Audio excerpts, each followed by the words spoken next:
the first thing is that we've seen a general acceleration in growth, and I think we've seen the material advance of technology in banking.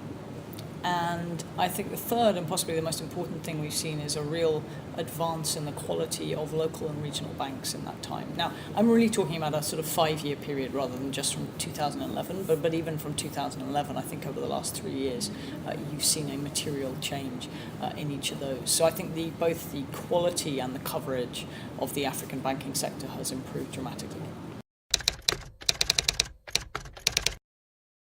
I think the first is a very simple one of potential.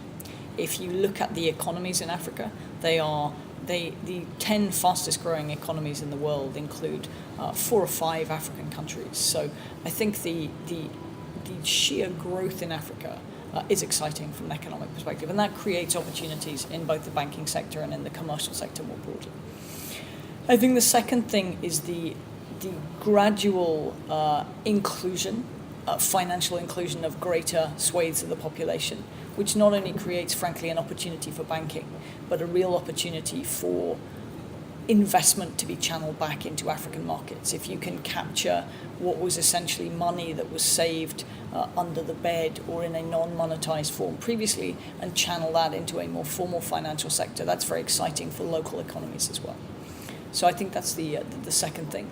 And the third, as I say, I think is just the real increase in the kind of quality and coverage of services, particularly through technology, that banking's delivered. So I think those are the things that are exciting. There are new markets that are becoming more exciting all the time. There are resource discoveries. So to be honest, I don't see an end to the potential that we're seeing in the continent. In terms of challenges, there are infrastructure challenges even in banking in terms of the ability to reach more remote places and more remote businesses.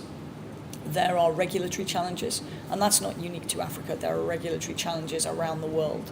But one of the difficult things for banks operating in any market is the intersection between international regulation and local regulation. So the regulatory landscape is just becoming more complex and more cumbersome. So we need to, as financial institutions, understand how best to navigate that and operate within that framework.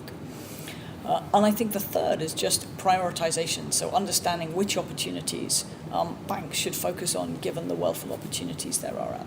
For us, we operate in a substantive way in 15 African markets. We cover another 27 in terms of our non-presence coverage. So for us, it's about working out where to focus that investment, which countries are the most important, and also how to balance focusing on our initial network versus opening up new markets. And you've probably seen earlier this year, we opened a new presence in Angola. We had a rep office there before, but we now have a full-scale banking license and joint venture with the state insurance company. That's obviously a new step forward for us. And we are also very interested in moving into Mozambique. We've applied for a license there. So we are looking at new markets.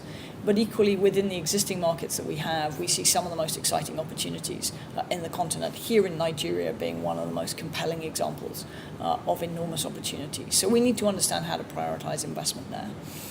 As I mentioned, I think we've chosen a couple of new markets, and I think within our existing markets, we see markets such as Nigeria, Kenya, Ghana and Zambia, but most particularly at the moment Nigeria as areas where we would like to focus.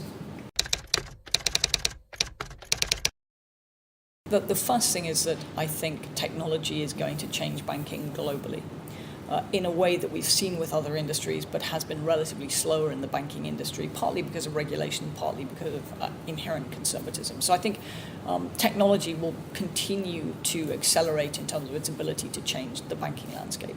I think it's particularly important here in Africa, and you mentioned M-Pesa. I mean, I think you have already seen a fundamental transformation in the banking landscape in Africa, particularly in East Africa. And let me explain what I mean by that. A few years ago, the level of financial inclusion in Kenya was below 20%. Now, depending on how you measure it, it's somewhere in the range of sort of 60 to even 70% by some calculations. That means that people who had no access to any kind of financial services are now able to do basic things like send payments by mobile phones, to store value, to save, and to transfer. Those are big steps forward, and it's a very different model to the old model, which said you have to build a branch out in a rural community. We're seeing new ways of even physical cash being transmitted, because if you use M-Pesa, you can actually turn that into cash at a remote retail outlet, for example. So I think we've already started to see that transformation, and I think it's a big transformation. And I think the two things that are most exciting are the change in the need for physical infrastructure and the ability to bring people who are not within the formal financial services umbrella into a monetized world. And we spoke a little bit earlier about the importance that has for the overall economy, as well as for individuals. So from our perspective, we are obviously very focused on the mobile payment space. We now interact with most larger mobile payments networks. So M-Pesa in Kenya, we are linked to.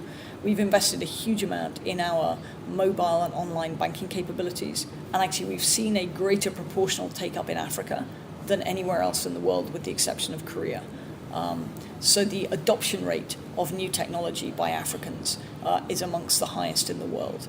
The number of people who receive their statements electronically, who transact electronically, is higher in this region than elsewhere. Something like Breeze, which you mentioned, I think we believe that banking needs to be more closely integrated with other aspects of people's lifestyle. And what Breeze enables you to do is not only normal banking transactions, but actually to book restaurants, to claim discounts from retailers, and have location-specific and individual-specific offers and lifestyle products associated with your banking. Well, I think we've been quite vocal that SME is an important source of focus for us for the next few years within the continent. And what we've done, we've recently reorganized ourselves to create a commercial client segment within the bank, which is bringing together the smaller end of local corporates and what used to be our retail SME segment together to try and bank that group of clients more effectively. Now, there are some challenges in the continent, and one of the largest ones is about risk transparency and risk mitigation. As you probably know, SME funding globally is not necessarily a particularly profitable business, because the ability to identify which businesses will succeed and which will not is quite challenging. And unfortunately, the world is such that more SMEs fail than succeed. So key things in terms of building blocks to making that credit cheaper in some sense for countries is to make sure that there's a much stronger exchange of risk information. So things like credit bureau and the free exchange of both positive and negative data is hugely important in improving access to credit to SMEs. There are other measures which governments have introduced in other parts of the world, which are government guarantees associated with certain SME projects. We haven't seen those in Africa yet, but there's a potential to explore those. And I think for us, the third is to actually leverage our business in the larger sector to help SMEs. So if we bank you and you're a large mining company, for example, how do we ensure that we can bank your suppliers and your distributors? So essentially to create networks around existing clients. But we don't underestimate the challenge, but it is part of our core objectives for the next couple of years to increase our SME business. I think what I've tried to do is do the things that interest me most. And in terms of the things that constitutes, I've always been excited by high growth sectors. I've always been particularly focused on businesses that are international in nature. And I've always focused on businesses where I think the team of people that I'll work with and that lead the business are people that I feel not only have a great chance of success, but are great people to work with, that have high integrity, that are fun to be with. So those are probably some of the criteria I use, but it has genuinely been, what do I see as an exciting opportunity and what do I think is interesting?